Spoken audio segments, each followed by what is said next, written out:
vamos continuar falando sobre a estabilidade e conservação de medicamentos, agora sobre os fatores extrínsecos e intrínsecos que influenciam na estabilidade dos medicamentos. Tá? Então, são considerados, né, fatores extrínsecos aqueles relacionados ao ambiente, né, fatores ambientais, tá? Estes estão, então, por sua vez, diretamente ligados às condições de estocagem, transporte e armazenamento. Tá? Basicamente, os fatores extrínsecos compreendem a temperatura, a luz, umidade, micro-organismos, o ar atmosférico e os materiais de acondicionamento.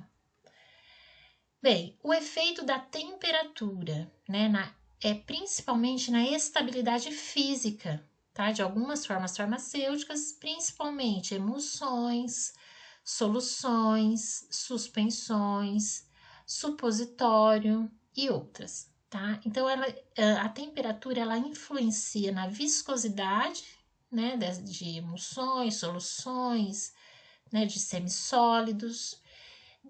Pode desestabilizar sistemas emocionados, né? Então pode quebrar uma emulsão, ou seja, separar a emulsão, né, em duas fases, a fase aquosa, a fase oleosa,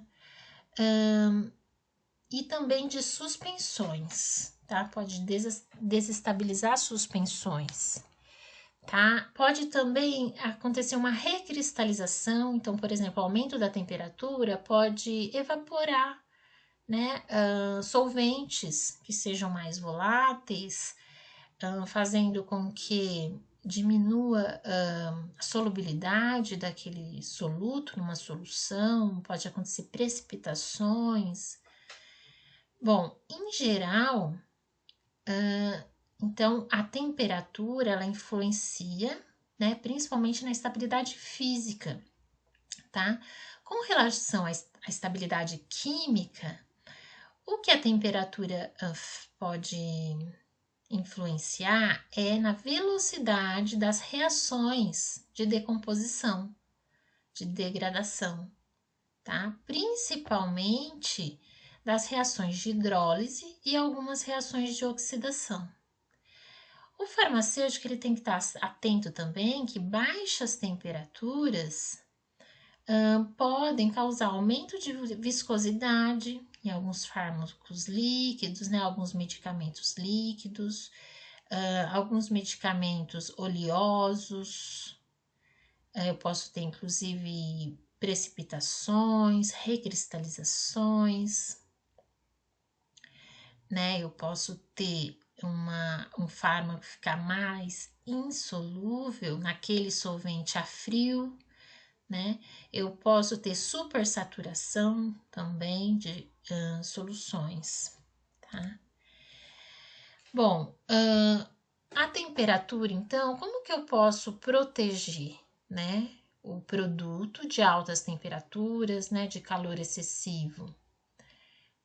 Eu tenho que usar condições, né, adequadas no transporte para evitar, por exemplo, luz solar direta, né, e o calor excessivo. Então, eu tenho que usar formas de acondicionamento adequadas, né, para isso. Aqui é o efeito da temperatura numa reação de decomposição de um antibiótico, né, cefalosporínico, tá, o cefaclor. Aqui é a molécula do fármaco. Eu tenho uma reação intramolecular, né? Na própria molécula, o grupo amino aqui reagindo com esse carbono carbonílico aqui do anel beta-lactâmico, tá? Então, eu tenho essa reação, que é uma reação de decomposição, né? Do cefaclor. Tá? E nesse estudo foi observado que a cada 10 graus no aumento da temperatura, eu tinha um aumento quase o dobro da velocidade de decomposição do cefaclor, tá? Bom, sobre fatores ainda extrínsecos, né? A luz é também extremamente importante, tá? A luz, né? A radiação, a luminosidade, tá? Então, nós já falamos sobre a estabilidade química, né? As reações de fotólise, tá? Então, os produtos podem, então, sofrer essa degradação, né? Quando absorvem a radiação, né? A luz, né? Alguns fármacos que são fotossensíveis. Lembrando que a luz ultravioleta, né, tem maior energia, né, menor comprimento de onda e maior energia, podendo então desencadear várias reações, né, de decomposição, formação de radicais livres, tá, reações de oxidação, né, que nós já vimos na aula anterior. Então, como que eu posso proteger, né, o medicamento da luz?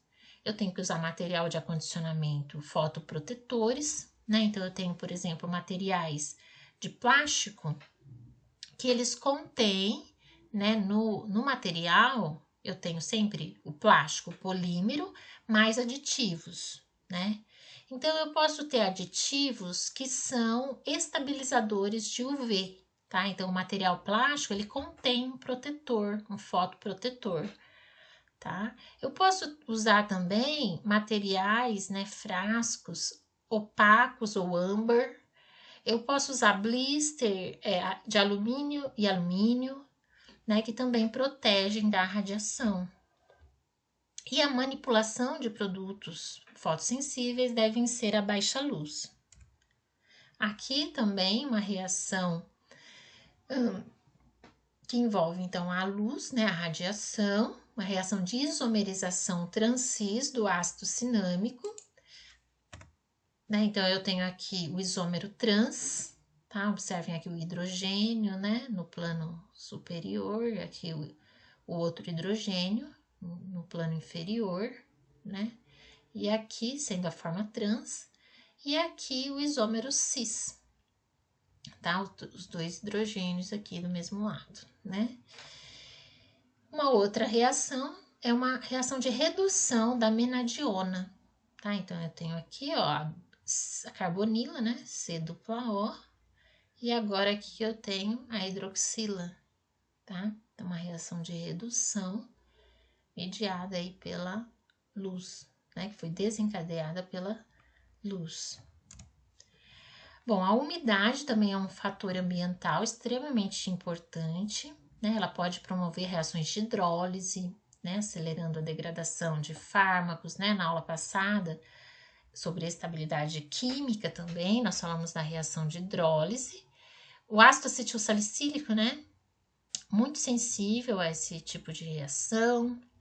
Ácido ascórbico, vitamina A, cloridrato de ranitidina. Então, o controle da umidade também deve ser feito, né? Nas áreas, nas salas de estocagem das matérias-primas, por exemplo. As embalagens também devem ser impermeáveis, né? Então, na sala de estocagem, por exemplo, né? Nos almoxarifados, eu tenho que fazer um controle da umidade relativa do ar, né? Porque o ar ele contém também água, né, moléculas de água. Além das embalagens impermeáveis, pode ser usado sachês com substâncias dessecantes, tá? Por exemplo, sílica. Aqui a reação, novamente, né, de hidrólise do ácido acetilsalicílico, né, formando o ácido salicílico, tá? Essa reação ocorre muito facilmente na presença de água, tá? Aqui a água, molécula de água. Bom, o ar atmosférico também é um fator externo, né, extrínseco, que pode ocasionar uma instabilidade, né, de um medicamento. Então, aqui a composição do ar atmosférico, né, a gente tem 78, né, cerca de 78% do ar atmosférico é de nitrogênio, aproximadamente 21% de oxigênio e em menores proporções, os outros gases, né? Então, de um modo geral aqui, o gás mais reativo é o oxigênio, tá? O ozônio também é. E os outros gases são gases mais inertes, tá? Então, nós já vimos também na aula, né, passada as reações de oxidação, né, envolvendo oxigênio. E como que eu poderia, então, fazer um controle, né, desse oxigênio? Remoção do ar contido no interior do recipiente de acondicionamento pelo preenchimento total com o produto, tá? Então, não deixar nenhum espaço de ar, né? Deixar o recipiente que está em contato direto com o produto totalmente preenchido. Substituição do oxigênio por nitrogênio também, né? Que o nitrogênio é inerte. Os agentes biológicos, então, micro-organismos, né, são fatores externos. Os micro-organismos, eles produzem enzimas que vão desencadear também reações, né, vão provocar reações, reações que vão causar instabilidade química, né, reações de decomposição de fármacos, né, ou dos insumos inertes. Bom, então, entre os micro-organismos, né, existem bactérias, fungos, mas principalmente os fungos, eles são um problema sério aí de contaminação nos medicamentos, tá? E principalmente as preparações líquidas, tá? E aquosas, né? Principalmente as aquosas, tá? E semissólidos também, tá? Cremes, géis, também pode acontecer contaminação por fungos, tá? Muito facilmente. O material de acondicionamento, ele é uma barreira de proteção contra o meio externo, tá? Então, o material de acondicionamento, a embalagem primária, ela está diretamente em contato com o produto, né? E ela, portanto, pode reagir, tá? Com o produto. Então, o que é a embalagem, né? A embalagem tem vários tipos de materiais, né? Eu tenho plásticos, né? Que são muito usados. Então, os plásticos, eles são compostos por polímeros mais aditivos, né? Então, existem os mais diversos aditivos. E esses aditivos, principalmente, eles podem migrar da embalagem para o produto em contato, né? Reagindo, então, com os componentes da formulação, tá? Tanto que os estudos de estabilidade de fármacos, né, e medicamentos, eles devem ser realizados já com o produto na embalagem primária, né, proposta para comercialização. Tá? A embalagem primária é aquela que está diretamente em contato com o produto. Bom, então agora vamos falar um pouco sobre os fatores internos ou intrínsecos, que são aqueles relacionados à própria natureza da formulação, né, aos componentes da formulação. Bom, esses fatores internos, né, ou seja, os próprios componentes da formulação, eles podem ser, podem resultar, né, numa incompatibilidade física ou química, tá? A gente pode conseguir visualizar ou não, né? Podem ocorrer interação, então, entre os próprios componentes da formulação ou também da formulação com o material de acondicionamento. Então, aí estão envolvidos, né, as substâncias ativas, os recipientes, a forma farmacêutica, né, se é um creme, se é um gel, o processo de fabricação, materiais de embalagem, né? Então, a forma farmacêutica, como que ela influencia? Por que ela é um fator interno, intrínseco, né?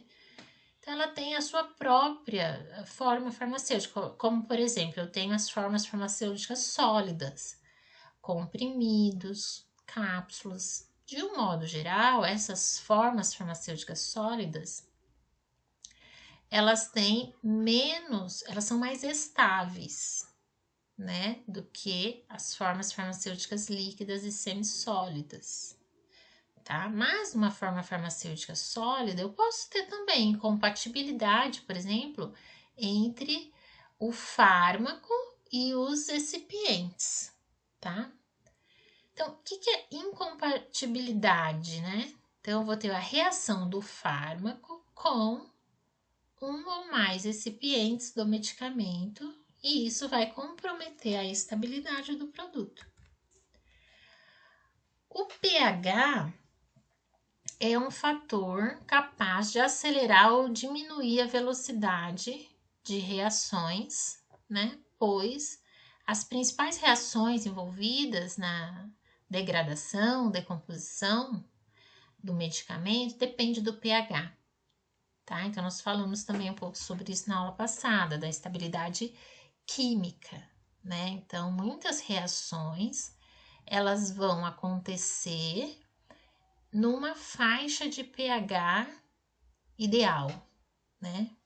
Cada fármaco possui uma reação de pH de máxima estabilidade, né? Só que eu tenho também, por outro lado, né, um pH de máxima estabilidade, ou seja, onde a reação não vai ocorrer, tá? Então, onde a velocidade de decomposição vai ser mínima, tá? Então, o pH também é um fator intrínseco extremamente importante para a estabilidade das formulações, tá? Então, na primeira aula, nós vimos as reações, né, de decomposição dentro de estabilidade química, e agora a gente focou mais nos fatores, né? E classificamos aí esses fatores como internos, intrínsecos ou extrínsecos. Tá? Então, as referências